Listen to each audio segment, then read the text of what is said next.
어쩜 이렇게 시간이 안 가는지 정말 버스 안에서 고인 이불 속에서 고인 고인은 언제나 너에게 고인 고인. Penganggaran modal. Istilah anggaran modal adalah kombinasi dari dua kata yaitu anggaran dan modal. Modal di sini mengacu pada pengeluaran besar yang dilakukan perusahaan seperti membeli aset, membiayai penelitian dan pengembangan, dan banyak lagi. Istilah anggaran berarti menetapkan target untuk memaksimalkan profitabilitas. Jadi, penganggaran modal mengacu pada proses menganalisis pengeluaran besar untuk mendapatkan pengembalian investasi yang maksimal.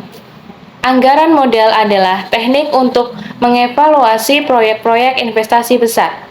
Ini membantu entitas memutuskan apakah suatu proyek akan menawarkan pengembalian yang diharapkan dalam jangka waktu panjang. Juga ini membantu perusahaan untuk memilih proyek terbaik ketika menghadapi pilihan antara dua atau lebih produk.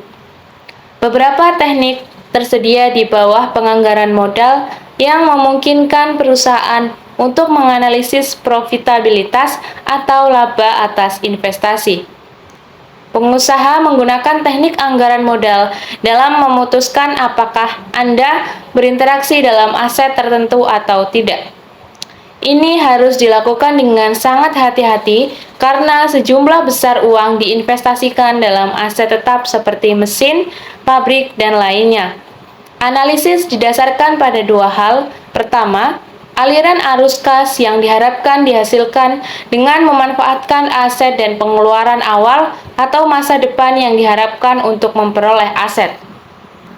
Selanjutnya ada metode anggaran modal. Metode anggaran modal juga dikenal sebagai metode penilaian investasi. Metode ini melibatkan penggunaan 3 jenis teknik.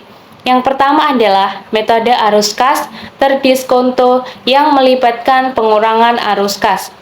Dan yang kedua adalah dengan metode arus kas tanpa diskon yang tidak melibatkan pengurangan arus kas. Sedangkan yang ketiga adalah metode analisis output yang lebih rumit dibandingkan teknik lainnya. Mari kita lihat masing-masing teknik yang termasuk dalam dua jenis teknik penganggaran modal di atas.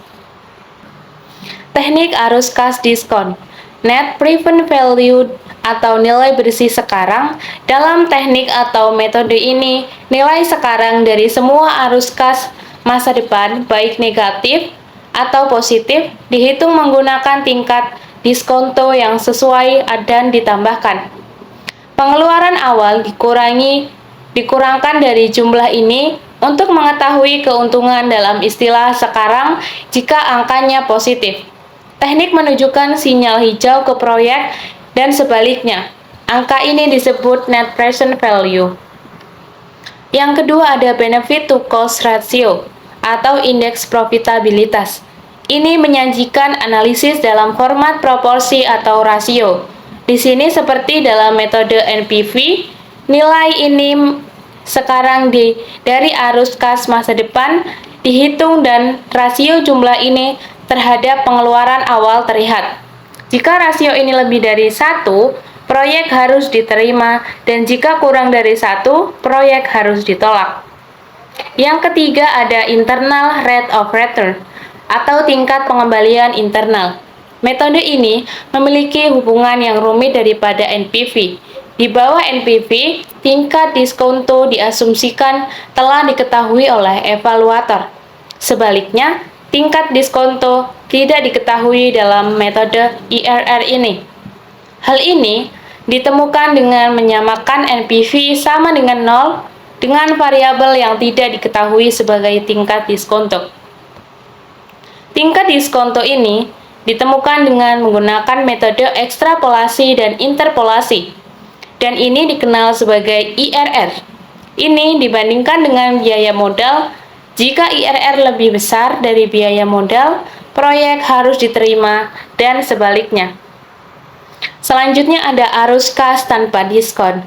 Kriteria arus kas non-diskonto memiliki dua teknik untuk penilaian investasi tersebut. Tingkat pengembalian akuntansi. Dalam hal ini, Anda harus membagi total pengembalian dari investasi dengan nilai investasi rata-rata. Nama lain untuk teknik ini adalah laba atau investasi. Anda bisa mendapatkan semua data untuk menjalankan teknik ini dari laporan akuntansi. Yang selanjutnya ada metode payback period. Ini adalah metode penganggaran modal tertua dan paling sederhana. Ini menghitung waktu yang dibutuhkan investasi untuk memulihkan arus kas keluar awal dan dari investasi. Selanjutnya ada analisis output. Analisis output adalah bentuk analisis penganggaran modal yang paling rumit, tetapi juga paling akurat dalam membantu manajer memutuskan proyek mana yang harus dikejar. Di bawah metode ini, seluruh perusahaan dianggap sebagai sistem penghasil laba tunggal. Output diukur sebagai jumlah internal yang melewati sistem tersebut.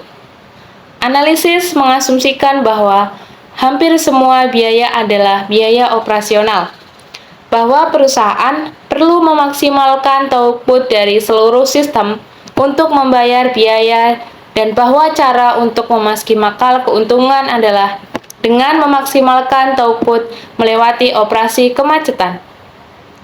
Sebuah bottleneck adalah sumber daya dalam sistem yang membutuhkan waktu paling lama dalam operasi. Ini berarti bahwa manajer harus selalu menempatkan prioritas yang lebih tinggi pada proyek penganggaran modal yang akan meningkatkan output atau aliran melewati kemacetan. Pentingnya anggaran modal dalam bisnis.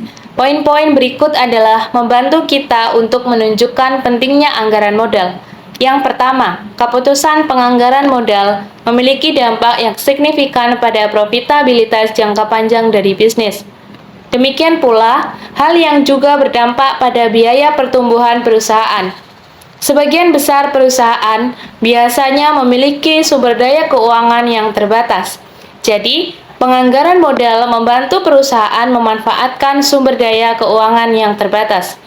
Umumnya, keputusan yang bersifat modal tidak dapat diubah. Dengan demikian, menjadi sangat penting bagi perusahaan untuk mengambil keputusan tersebut dengan hati-hati dengan menggunakan semua uji tuntas mereka. Dan penganggaran modal membantu perusahaan untuk menerapkan uji tuntas itu. Ini membantu perusahaan mengendalikan biaya. Secara khusus, biaya modal memainkan peran penting dalam menjaga pengendalian biaya. Proses penyusutan anggaran modal. Langkah pertama, mengidentifikasi dan menentukan peluang investasi sebuah perusahaan dapat menentukan peluang baru dalam lini produk yang ada dan menghasilkan produk atau lini produk yang sama sekali baru. Demikian pula, perusahaan dapat menghasilkan peluang untuk meningkatkan produksinya atau menurunkan biayanya. Langkah 2, penyaringan dan evaluasi produk. Setelah perusahaan mengidentifikasi peluang, langkah selanjutnya adalah penyaringan dan mengevaluasi produk tersebut. Kriteria yang paling penting ketika mengevaluasi sebuah proyek adalah untuk menilai apakah proyek tersebut akan membantu memaksimalkan nilai pasarnya atau tidak. Jika kita perlu memperhitungkan manfaat dan biaya untuk mengevaluasi proyek. Langkah ketiga, memilih proyek. Setelah mengevaluasi semua proyek, perusahaan perlu memilih proyek yang akan memenuhi tujuannya. Disinilah kami menggunakan teknik penganggaran modal. Ini menunjukkan apakah proyek tersebut layak diterima atau tidak. Langkah keempat, penerapan. Setelah sebuah perusahaan menyelesaikan sebuah proyek, ia perlu mengimplementasikan proyek tersebut. Implementasi di sini berarti memasukkan ke dalam proyek konkret. Manajemen memantau dampak pelaksanaan proyek. Pada tahap ini, perusahaan akan menghadapi tantangan nyata dalam pelaksanaan proyek. Langkah 5, evaluasi. Dalam hal ini, manajemen perlu membandingkan hasil aktual dan estimasi proyek. Ini membantu perusahaan untuk mengidentifikasi varians dan mengambil tindakan korektif. Selanjutnya ada kelebihan dan kekurangan. Kelebihan anggaran modal di bawah ini adalah kelebihan dari penganggaran modal. membantu dalam memutuskan peluang investasi. Ini membantu dalam membandingkan lebih dari satu proyek menggunakan matriks yang sama. Itu menyediakan berbagai teknik dan alat untuk mengevaluasi proyek. Adapun kekurangannya dari anggaran modal yaitu kelemahan terbesar mereka adalah bahwa keputusan ini tidak dapat dibalik. Banyaknya parameter dalam teknik penganggaran modal bersifat subjektif.